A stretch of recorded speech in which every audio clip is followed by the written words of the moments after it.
Hello and welcome. I'm Austin Kopelarczyk, arranger and composer, bringing you episode 12 of my book review series.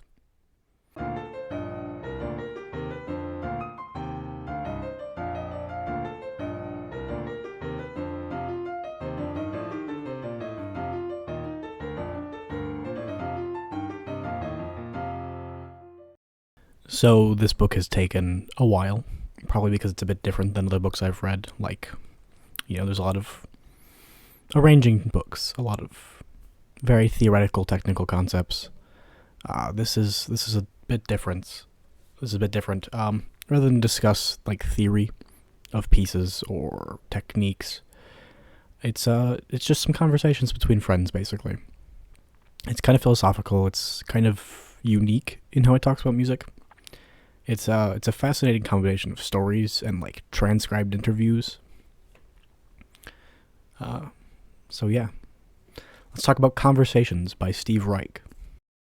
So the author Steve Reich, he's probably one of the most famous composers of the century. Tons of awards, several honorary doctorates, a Pulitzer Prize, a few Grammys. He's considered one of the major minimalists, though I know the minimalists aren't fond of that term.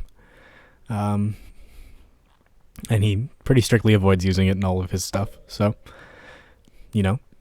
classic minimalist. This book is a collection of his conversations with a few of his collaborators, other composers, record label executives, and a bunch of other people. 19 conversations. Here's each one in order.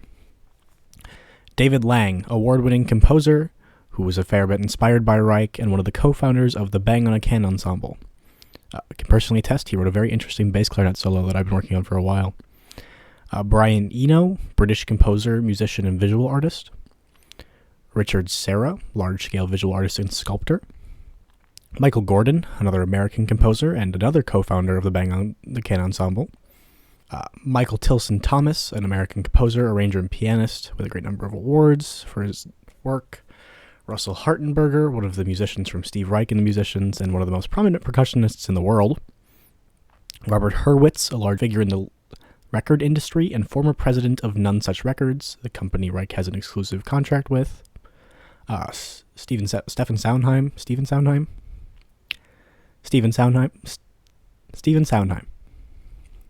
I really don't need to explain this one, even though I can't pronounce it. Jonny Greenwood, the lead guitarist and keyboardist from Radiohead. David Harrington, violinist and founder of the Kronos Quartet, one of the most active and prolific string quartets in the last century. Elizabeth Lim Dutton, a violinist who played with Steve Reich for a time. She has some other awards and notoriety to her. David Robertson, former chief conductor of the Sydney Symphony Orchestra and a large advocate for Reich's music. We're starting to get into the names I can't pronounce very well. Michaela Haslam, a vocalist who worked and performed with Reich for a time. She's based in London, I want to say, or in the general area of Britain. Oh dear. Anne Teresa de Keersmaker, contemporary dance choreographer. Julia Wolfe, another American composer and the last of the co-founders of the Bang on the Can ensemble. Nico Muhly, an American composer who writes for the stage and much more. Beryl Korat, an American visual artist and Reich's wife. Colin Curry, an in-demand percussionist and soloist and the leader of a group dedicated to performing Reich's music. Brad Lubman, another prolific composer and conductor. So this is a veritable who's list of some insane names in the music industry. And the book is pretty jam-packed full of personal memories, stories between the people in the conversations. And each chapter is dedicated to its own conversation with each person. Most having taken place over Zoom in the earliest part of the completely normal period of time that started in March 2020, where life did not change at all and it was completely normal and nothing weird happened. The book also features slight bibliographies on each of the composers each of the contributors at the end of the book, as well as an index and a section in the middle, which has a number of interesting photos throughout Reich's career. Let's see. For example, just a number of pictures. The availability. This book was published fairly recently, unlike a lot of books that I read on this channel. So it's easily available. Runs you around $28 on Amazon, $20 with Prime.